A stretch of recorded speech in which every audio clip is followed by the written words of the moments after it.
Generally मैं बार बार ये word use करता हूं, आईएएस व्यक्ति नहीं व्यक्तित्व का इम्तिहान है। राइट, ये मेरा एक, इसको लिख लो, ये मेरा कोट है। आईएएस व्यक्ति नहीं व्यक्तित्व का इम्तिहान है। व्यक्ति के रूप में तो आप अपने घर से चले, व्यक्ति के रूप में आपने जन्म लिया, व्यक्तित्व के रूप में हमारा पूरा जीवन होता है। तो हम यहां अगर बात करें तो व्यक्ति के रूप में तो हमने जन्म लिया, माता पिता के साथ जुड़ी हुई पहचान, किसी परिवार, किसी धर्म, किसी क्षेत्र, किसी जाति के साथ जुड़ी हुई पहचान एक व्यक्ति की पहचान होती है। व्यक्तित्व का निर्माण किया जाता है और यह निर्माण कोई और नहीं करता है। इस निर्माण में सिर्फ दो लोग शामिल होते हैं। एक आपका गुरु, वो किसी भी रूप में हो। गुरु जो होता है वो इनिशियल इग्निशन होता है, एक रॉकेट खड़ा होता है। ठीक है, कभी आपने देखा लॉन्च पैड पे एक रॉकेट खड़ा होता है, बड़ा पावरफुल उसका बूस्टर होता है, वो हजारों किलोमीटर की यात्रा कर सकता है, मीलों की यात्रा कर सकता है, ये रॉकेट होता है। लेकिन इस रॉकेट को जब तक इग्नाइट ना किया जाए, जब तक प्रज्वलित ना किया जाए, तब तक ये रॉकेट जो है हजारों मील की यात्रा नहीं कर सकता है, इतनी तेजी से नहीं जा सकता। वैसे खड़ा है और वो ऐसे ही स्टेशन पर खड़ा रह जाता है। तो आप एक स्टूडेंट के रूप में आप व्यक्ति से व्यक्तित्व का सफर तय करना चाहते हैं। आपके अंदर वो पावर है, लेकिन आपको अपनी उस पावर को बारे में कुछ भी नहीं पता, उसको रियलाइज नहीं कर पा रहे हैं। तो बेसिकली जो ये रॉकेट बूस्टर है, यानी कि जो प्रणोदक है, जो प्रोपेलेंट है, जो एक इग्नाइट करने वाली अग्नि है, वो टीचर प्रोवाइड करता है। और ये सदियों से होता चला आया। ये वो भी, जैसे कल मैंने बताया कि एक व्यक्ति ने मुझसे कहा कि जीवन में रिश्तों की एक चाबी एक सेंटेंस में, और मुझे वो अपनी रुद्राक्ष की माला निकाल के देके चले गए। और आज तक मैंने धारण की, मुझे नहीं पता वो कौन थे, मुझे उनका नाम भी नहीं पता, मैं उनसे कभी दोबारा नहीं मिला। लेकिन जो व्यक्ति मुझे दीक्षा दे रहा वो मेरा गुरु है, जिसने मुझे जीवन में कुछ भी एक सिखाया, मेरी लाइफ में एक प्लस पॉइंट किया। और उन्हीं के प्रेरणा की वजह से मैंने हजारों बच्चों से कल बात की और इसमें से कई बच्चों को मेरी बात समझ में आई, उनको एक रास्ता दिखाई पड़ा। तो इसी को गुरु की दीक्षा कहते हैं।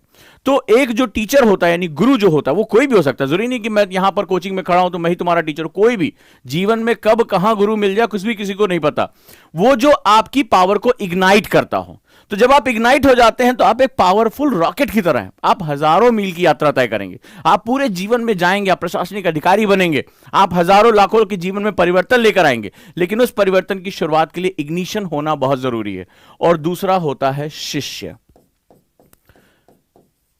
तुम्हारे व्यक्तित्व निर्माण में सिर्फ दो धड़े हैं और कुछ नहीं है। यह गुरु तुम्हारी माता हो सकती है, तुम्हारे पिता हो सकते हैं, तुम्हारा भाई हो सकता है, यह कोई भी हो सकता है, लेकिन शिष्य तुम ही हो। अब शिष्य का मतलब क्या हुआ? जो प्यूपिल है, उस शब्द का मतलब क्या हुआ? वह जो धारण कर सके, वह जो धारण कर सके, वह जो जल सके। गुरु ने इग्नाइट कर दिया, ध्यान से देखो। लेकिन इस अग्नि की जलन किसको झेलनी पड़ती है? मेरी बात को समझ लेना। व्यक्तित्व निर्माण की प्रक्रिया एक एक करके समझाता जाऊंगा, तुम्हें समझ में आ जाएगा तुम्हारी यात्रा कैसे होने जा रही है। या तो तुम लवासना की जर्नी को छोड़ देना, अगर उस अग्नि की जलन को नहीं बर्दाश्त कर सकते, उस हीट को नहीं जो है वो बर्दाश्त कर सकते, छोड़ देना। और अगर तुम्हारे मन में है कि अच्छा ये है मेरा सफर, ये हरी घास पे चलने जैसा नहीं है, ये खुद को जलाने की यात्रा है, तो अगर वो तुम्हें जलन बर्दाश्त करने की अगर तुम्हारे अंदर ताकत है तो फिर यात्रा पे निकल जाना, सफर अपने आप पूरा हो जाएगा। तो यहां पर क्या होता है? शिष्य का मतलब होता है जो धारण कर सके। गुरु जब उसको प्रज्वलित करता है तो अग्नि प्रज्वलित होती है, अग्नि जलाती है, तपाती है, उसको गर्म करती है। लेकिन अगर पात्र, रॉकेट के पात्र क्या होते हैं? बहुत ही ज्यादा, उसके जो बूस्टर होते हैं वो बहुत ज्यादा अग्नि को बर्दाश्त कर सकते हैं। तो वो शिष्य जो धारण कर सके, वो शिष्य जो उसको एब्जॉर्ब कर सके उस नॉलेज को, वो शिष्य जो बदलाव के साथ खुद को बदल सके, वो बदलाव का विरोधी ना हो, वो अपोज चेंज, और जैसे हम लोग कहते हैं अपोज ऑफ चेंज, वो ना हो। और वो जो तपिश हो, देर तक पढ़ना हो, खुद को एकाग्र करके रखना हो, भटकाव से खुद को रोकना हो, लालच से खुद को दूर रखना हो, डिजायर से खुद को दूर रखना हो, इस तरह की लस्ट से, तो वो अपने आप को धारण करके रख सके। इसीलिए गुरु पहले प्राचीन समय में गुरुकुलों में लेके चले जाया करते थे कि एकांत में रखेंगे। संसार की जब तक ये मैच्योर नहीं हो जाता, जब भी इसकी उम्र ऐसी है जहां पर इसके अंदर ये सारी चीजें, काम, क्रोध, लोभ, मोह, सभी कुछ आएगा, तो दूर जंगलों में लेकर चले जाते हैं, माता पिता से भी दूर, कि मां का मोह जो है वह इसको बाधा ना बने, भाई बहन का प्यार बाधा ना बने। तो एक एकांत में जो है वो आराम से सर मुड़ा के एकदम जो है वो पीत वस्त्र अपना डाल के और जमीन पे सोना, एक सभी को साधारण जीवन दिया जाता था। फिर धीरे धीरे मनुष्य इसको धारण कर लेता था, और धारण जब कर लेता था तो फिर अब गुरु निश्चिंत हो जाता था कि अब समाज में भी जाओगे तो एक अच्छा जीवन तुम जी पाओगे। तो शिष्य वो होता है जो धारण कर सके, जो इस तपिश को बर्दाश्त कर सके। नहीं तो क्या होगा? ये रॉकेट जैसे ही बूस्ट होगा, टीचर ने जैसे ही इग्नाइट किया इसको, वैसे ये पिघल जाएगा, खत्म हो जाएगा, ब्लास्ट कर जाएगा। तो कई स्टूडेंट ब्लास्ट कर जाते हैं, जैसे दबाव पड़ता है घबराने लगते हैं, तड़पने लगते हैं, सर नहीं हो रहा है हमसे तैयारी। मेरे पास तो डेली की संख्या में क्वेश्चन आ रहे हैं। क्यों? क्योंकि गुरु ने इग्नाइट तो कर दिया, शिष्य वो धारण ही नहीं कर पाया। तो यहां जो व्यक्तित्व है वो धारिता की बात है, कैपेबिलिटी की बात है। वर्ड सुना होगा कैपेबल, ये कैपेबिलिटी क्या होती है? तो कैपेबिलिटी ऐसा नहीं है, इस अग्नि को धारण करने योग्य इसको बनाया जाता है, वो मटेरियल डाले जाते हैं जो इस ताप को बर्दाश्त कर सके। तो आज की जो मेरी यात्रा है, आज की जो मेरी क्लास है, वो तुम्हें बताएगा कि तुम अपनी धारिता को कैसे बढ़ा सकते हो, तुम अपनी चीजों को कैसे आगे लेकर जा सकते हो, तुम कैसे उसको बर्दाश्त कर सकते हो, और अपना जो गुरु शिष्य का जो परंपरा है, इसी व्यक्तित्व निर्माण में तुम कैसे लेकर आ सकते हो। तैयार हो? चलिए, अब सवाल है कैसे बनाएं अपना व्यक्तित्व, राइट? कैसे बनाएं अपना व्यक्तित्व? तो अगर मेरा इस सेगमेंट में कि अगर I want to improve my personality, so how can I make my personality well and efficient according to the administrative, जो हमारा पर्पस है, जो हमारा एडमिनिस्ट्रेटिव पर्सनैलिटी, वो कैसी होनी चाहिए, कहां से इसकी शुरुआत होनी चाहिए, राइट? चलिए बात करता हूं। इस रॉकेट में एक खास बात और है, गुरु ने इसको इग्नाइट किया, प्रज्वलित किया, इसको बर्दाश्त करने की क्षमता इस रॉकेट में थी। लेकिन एक रॉकेट में और बड़ी महत्वपूर्ण बात होती है, आपने रॉकेट्स के वीडियो देखे होंगे, और वो वीडियो तुम्हें बताता है कि ये अपनी डायरेक्शन जो शुरुआत में जब ये थ्रस्ट लेता है पृथ्वी की, जब ये ग्रेविटी में होता है, तो इसके सबसे ज्यादा बिखर जाने की बहुत गुंजाइश होती है, क्योंकि ग्रेविटी खींचती है, ग्रेविटी गुरुत्वाकर्षण बल उसको खींचता है, इसके पास भार होता है, ढेर सारी चीजों का भार लेके चल रहा होता है, इसमें ईंधन टैंक होता है, इसमें जो है वो तमाम तरह के केबिन्स बने होते हैं, भारी भारी मशीन होती है। जब आप आईएएस की तैयारी के लिए उड़ते हो तो आपके सपनों का बोझ होता है, ढेर सारे सपनों का बोझ होता है, ढेर सारी उम्मीदें होती हैं, तमाम तरह के आकर्षण होते हैं, उधर आपका जो है वो जानने वाली या जानने वाला भी आपके साथ उम्मीदें लगाए बैठा हो, सब पूरा परिवार खानदान भर उम्मीदें लगा के बैठा होता है। ये ग्रेविटी है, ये खींचती है। और आपने देखा होगा रॉकेट इसी समय सबसे ज्यादा, अगर आपने देखा होगा समुद्र में ऐसे जाकर ऐसे गिर जाता है, ठीक है, डिसोरिएंट हो जाता है। सबसे ज्यादा ईंधन इसी समय जलता है जब तक पृथ्वी की जब तक उसको पलायन वेग यानी एस्केप वेलोसिटी ना मिल जाए। जो साइंस का स्टूडेंट होगा वो मेरी बात को समझ रहा होगा, जब तक वो पृथ्वी के गुरुत्वाकर्षण से निकल नहीं जाता तब तक सबसे ज्यादा जो ईंधन है रॉकेट का तभी जलता है। एग्री करते हो? हां। तो जब आप तैयारी करने जाओगे तो सबसे पहले ये उम्मीदों का जो बोझ है, सपनों का जो बोझ है, लोगों ने तुम्हारे साथ जोड़ रखा है, किसी ने वादा किया कि मैं आऊंगा आईएएस बनने के बाद तुमसे शादी करूंगा, किसी ने कहा नहीं जीवन साथ बिताएंगे, तमाम ये सब क्या है? ये सब उम्मीदों के बोझ। और सबसे ज्यादा शुरुआती दौर में ही अगर आपके पास प्रॉपर इग्निशन नहीं है, मैं जो बात कहने जा रहा हूं उसको ध्यान से समझ लीजिएगा, अगर प्रॉपर इग्निशन नहीं है तो आप सबसे पहले आपने देखा होगा आपकी ट्रैजेक्टरी फेल हो जाती है और आप किसी और दिशा में मुड़ जाते हैं, अपने ही सपनों के बोझ के नीचे दब जाते हैं और इस आकर्षण के गुरुत्वाकर्षण से जो प्रभाव है इससे आप नहीं निकल पाते हैं। आपके टीचर ने जो इग्नाइट किया, टीचर से दूर होने के बाद वो धीरे धीरे वो मशालें बुझ जाती हैं और आप कभी भी अपने लक्ष्य तक नहीं पहुंच पाते। और ऐसा करने वाले बच्चों की संख्या शायद 98% से ज्यादा है। इसीलिए पूरी दुनिया में किसी भी एग्जाम में जो सक्सेस की दर होती है वो हार्डली 2% ही होती है। ये वो होते हैं जो इस गुरुत्वाकर्षण आकर्षण के मोह से निकलकर अपने लक्ष्य की तरफ बढ़ पाते हैं। तो आज मेरी बात तुम्हारे मर्म तक पहुंच चुकी होगी कि हमें कई काम करने हैं। एक, हमें अपने आप को इग्नाइट करके रखना है। क्यों मैं डेली यहां सुबह सुबह आता हूं? मैं और भी काम कर सकता हूं, ठीक है, अपने लिए समय निकाल सकता हूं। इग्नाइट करके रखना है, प्रज्वलित करके रखना है। तुम्हें भी अपने आप को अपने गुरु के पास रखना है, क्योंकि तुम्हारे पास जो सोर्स ऑफ एनर्जी है, जब तक तुम इस ग्रेविटी से निकल नहीं जाते, इस सारे बंधनों से निकल नहीं जाते, अपने पाथ को पकड़ नहीं लेते, तब तक तो तुम्हें गुरु का साथ छोड़ना ही नहीं है। जैसे धीमा फिर ये प्रज्वलित करेगा, फिर धीमा होगा, फिर प्रज्वलित करेगा, तब तक प्रज्वलित करता रहेगा, ढकेलता रहेगा। निकलो इस आकर्षण से, निकलो इस गुरुत्वाकर्षण के प्रभाव से, नहीं तो वापस आ रहे हो तुम अभी। और लोग आ जाते हैं वापस, ठीक है, लोग जो है इधर से इधर पहुंच जाते हैं, आत्मघाती हो जाते हैं। आए थे किसी और तैयारी करने के लिए, करने कुछ और लगते हैं। तो गुरु ढकेलता रहता है, प्रोपेलेंट, वो प्रलोदक का काम करते, चलो पुश करो, आगे बढ़ते रहो। और शिष्य वो होता है जो उस धक्के को भी सकारात्मक रूप से लेता है। हाँ, ये मेरे लिए कर रहा है, मैं जान रहा हूं कि मैं इस गुरुत्वाकर्षण प्रभाव से नहीं निकल पा रहा हूं, मुझे निकालने का ये प्रयास कर रहे हैं, तो उसको वो बर्दाश्त करता है। कुछ लोग इसका विरोध करते हैं, अरे तुम्हारी हिम्मत कैसे पड़ी, तुम मास्टर हो, मास्टर की तरह रहो, ज्यादा समझाओ नहीं, ठीक है, फीस लियो, जल्दी जल्दी पढ़ाओ, हमें जाने दो। जब टीचर कहता है ऐसे नहीं, ऐसे पढ़ना है, ऐसे कहते, उसका विरोध करते हैं। तमाम ऊटपटांग बातें करता है। अरे देखो अभी इसी पे कोई लिखेगा, अरे देखो बेवजह की बकैती कर रहा है, सुबह सुबह आके ये जो बकवास करते हैं, ये वही होते हैं जो कभी ना अपने गुरुत्वाकर्षण से निकल ही नहीं पाए और ये सोचते हैं जब हम डूबे हैं सनम तो तुमको भी ले डूबेंगे। तो ये जहां मौका इनको मिलता है वहां पर ये मुंह खोलते हैं और सोचते हैं कि चलो कम से कम आज दिन भर में एक आदमी तो बर्बाद कर लें, हम डूबे तो अकेले तो नहीं फील करेंगे जब यहां समुद्र में जाके डूब गए हैं, चलो दो चार सही, दो चार कम से हम डूब जाए तो कम से कम और मजा आएगा।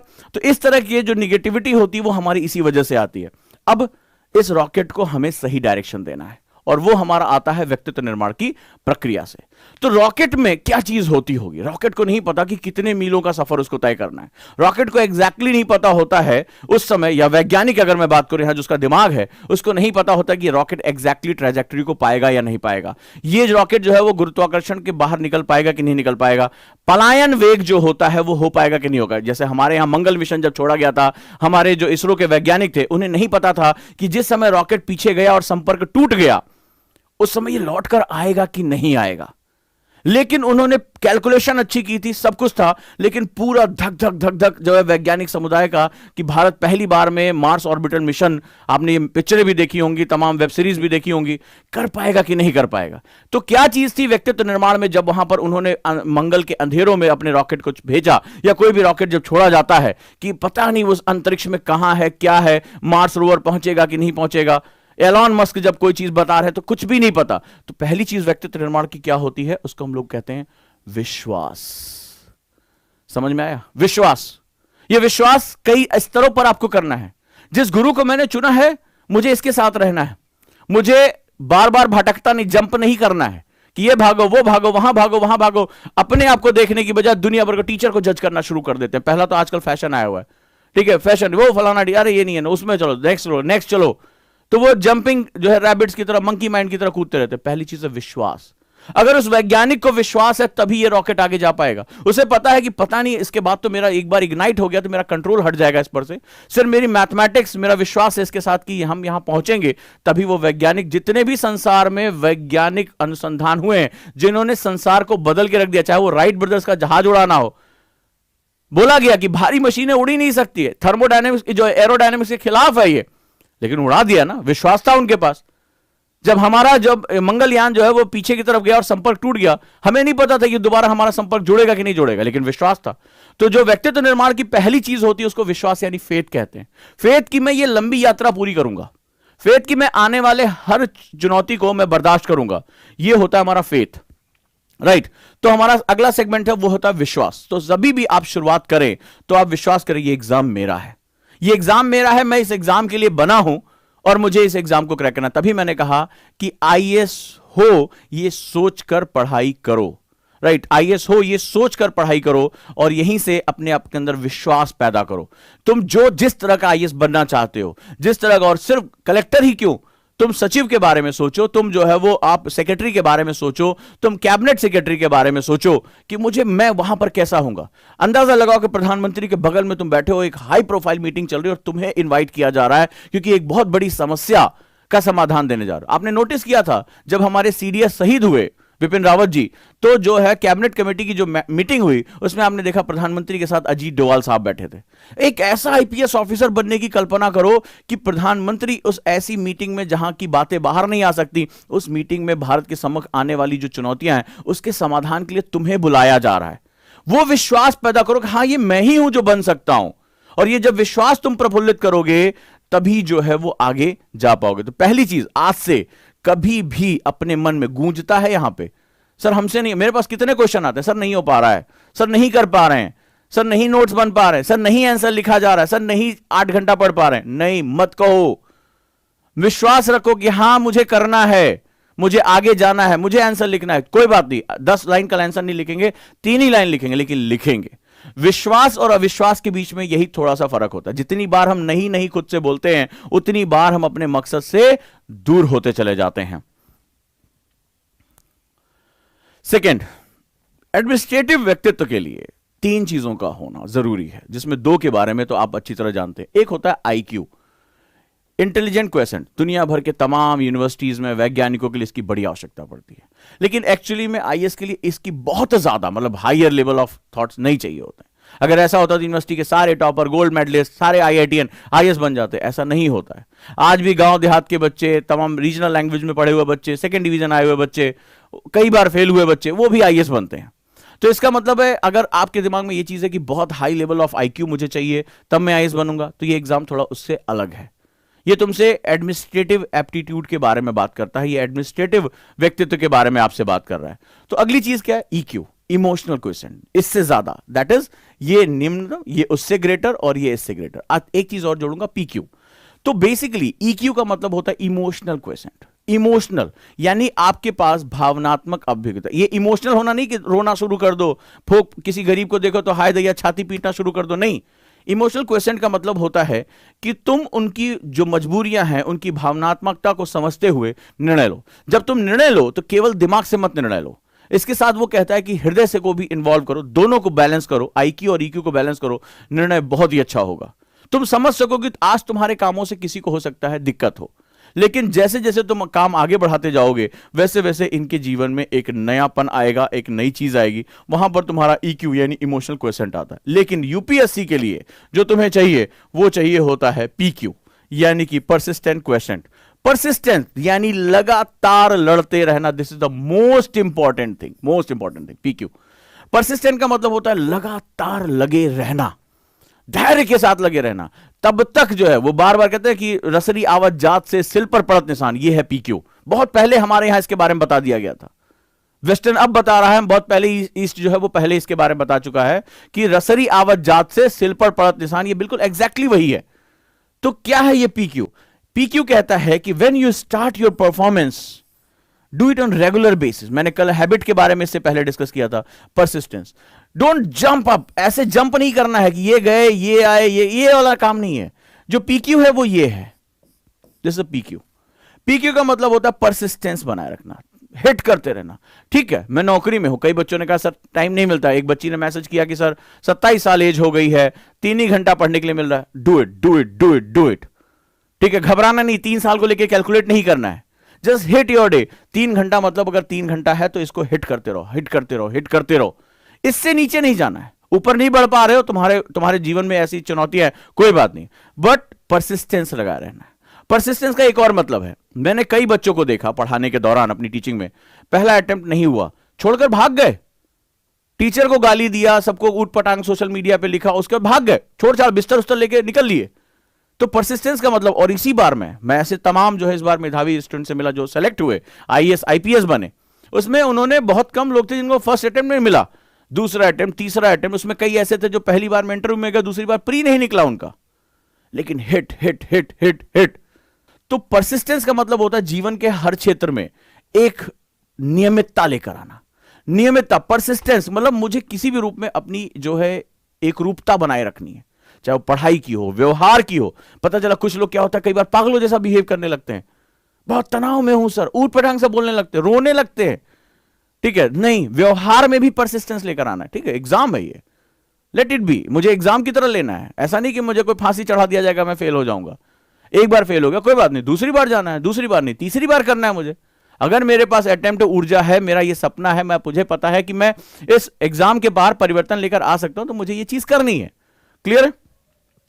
नेक्स्ट वन, तो अब आप इस पे फोकस करिए, परसिस्टेंस, अपनी पढ़ाई में, अपने व्यवहार में, अपनी मानसिक दशाओं में, अपनी पॉजिटिविटी में, इन सब में परसिस्टेंस चाहिए आपको।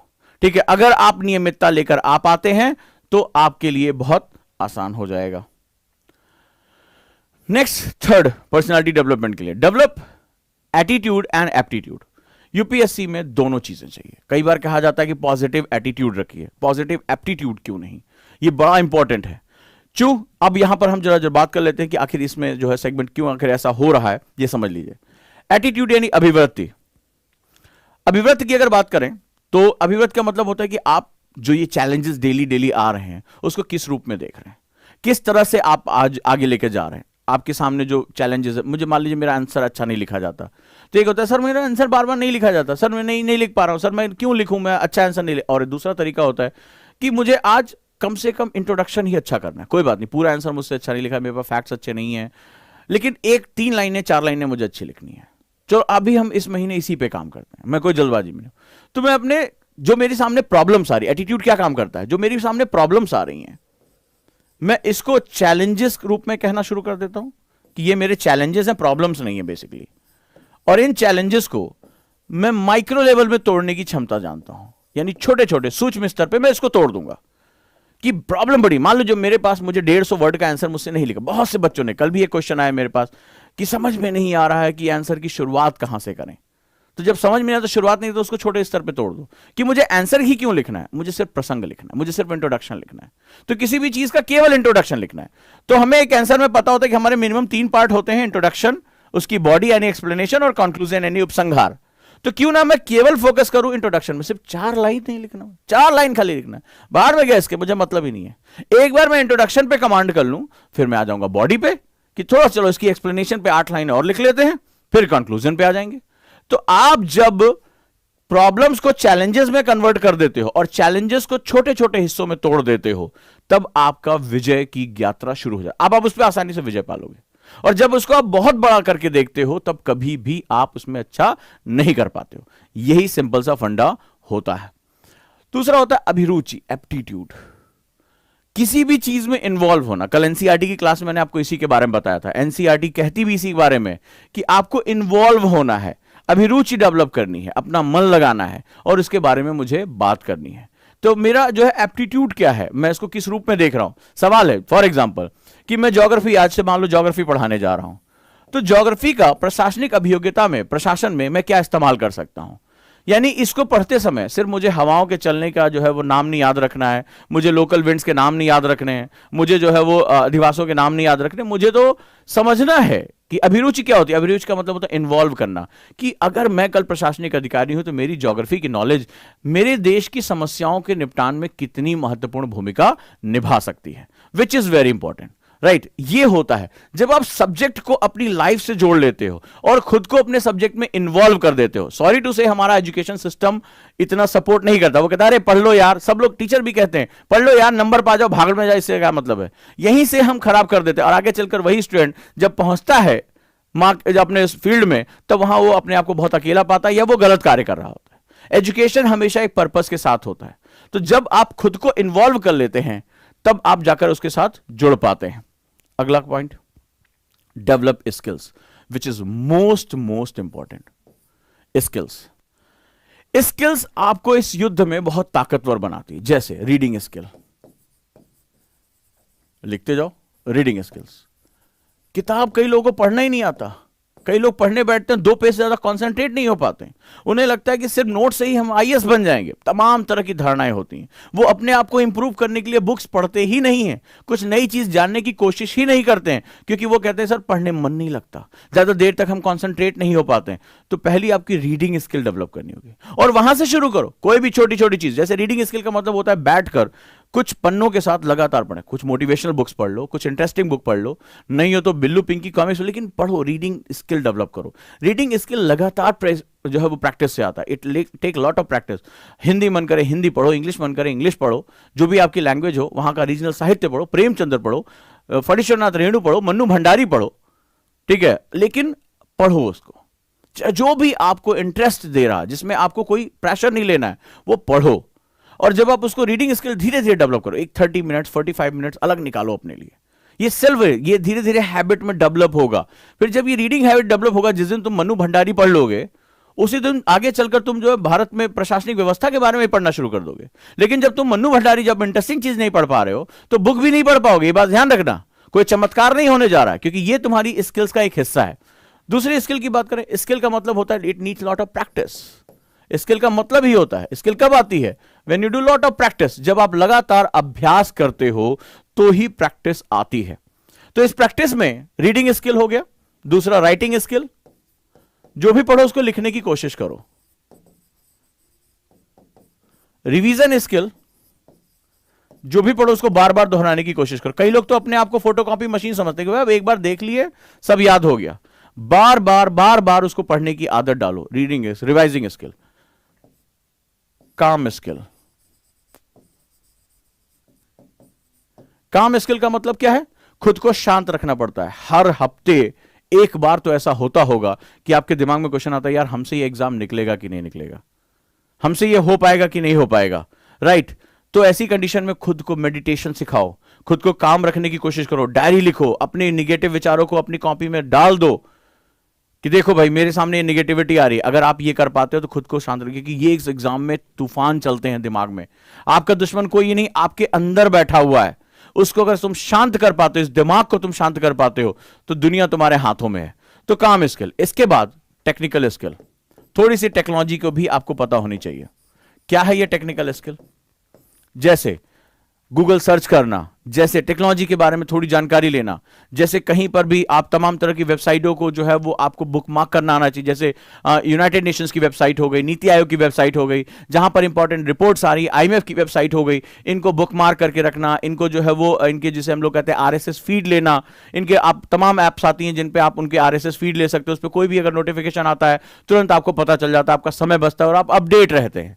तो टेक्नोलॉजी स्किल आपके लिए बहुत ही ज्यादा इंपॉर्टेंट हो जाती है।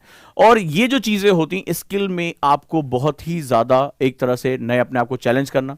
इसके बाद खुद को ऑर्गेनाइज रखने की स्किल, मेरे नोट्स कहां हैं, बुक्स कहां हैं। कई बार लोग बहुत अनऑर्गेनाइज्ड हो जाते हैं, न्यूज़पेपर कहां है, कटिंग्स कहां है, फाइलें कहां है मेरी। तो ऑर्गेनाइज करके रखना जो है वो सीखो। इसके लिए तमाम जो है टेक्निकल स्किल भी बहुत आजकल बहुत अच्छे अच्छे ऐप आ चुके हैं जो अपने आप को ऑर्गेनाइज करने में बहुत मदद करते हैं, बुक मार्क करने में बहुत मदद करते हैं। तो इससे आपका बहुत समय बचता है। आगे चलकर जब आप धीरे धीरे आपके नोट्स बढ़ेंगे, अभी तो ठीक है, लेकिन आपके नोट्स बढ़ेंगे, न्यूज़पेपर की कटिंग्स बढ़ेंगी, तमाम तरह के जो है इनपुट्स पर बुक्स बढ़ेंगे, तो उसमें आपको कई बार कॉन्सेप्ट ढूंढने पड़ते हैं। अब ढूंढने में 2-2 3-3 घंटा गुजर जाता है। तो आपको ये चीजें सीखनी पड़ेगी। अगर आप ये चीजें सीख पाते हैं तो आगे चलकर जो बुक पढ़ना है, टाइम टेबल मैनेज करना है, वो आपके लिए बहुत बहुत ज्यादा आसान हो जाता है। तो उम्मीद करूंगा कि इसके बाद, यानी कि जो मैंने आपको फिर से बताया, एक हम इसको रिवाइंड करते हैं और हम समझते हैं। मेरी इस बात का मतलब तुम्हें समझ में आ गया होगा। अगर इस यात्रा में जाना है तो एक ऐसा व्यक्ति जो आपको इग्नाइट कर सके उसको रखिए, खुद को तैयार करिए कि मुझे इस हीट को धारण करना है, राइट। फिर अपनी ट्रेजेक्टरी को, आपको पता है कि जो आपकी तैयारी का शुरुआती दौर होगा वो सबसे कठिन होगा। अगर इसी ग्रेविटी में तुम 3 से 4 महीना लिख लो, अगर आज से तुम तैयारी शुरू करने जा रहे हो तो 3 to 4 मंथ सबसे डिजास्टर्स होते हैं। शुरुआत में क्या होता है, थर्स्ट ज्यादा मिलता है, 2 महीने जो है बहुत आप तेजी से पढ़ोगे, तीसरा चौथा महीना आप अचानक से डाउन हो जाओगे। अगर ये चौथा महीना जो है तुमने सही से निकाल लिया और अपनी कंटिन्यूटी को बनाए रखा तो 5वें महीने में आप 5वें-6ठे महीने में आसानी से जाओगे। लेकिन चौथे महीने आते आते तुमने महसूस किया होगा आपका डाउनफॉल शुरू होता है, और उस समय अगर आपने अपने आप को नहीं संभाला, अपने टीचर से बात नहीं की, खुद को इग्नाइट नहीं किया, तो फिर आप ट्रेजेक्टरी से हट जाओगे।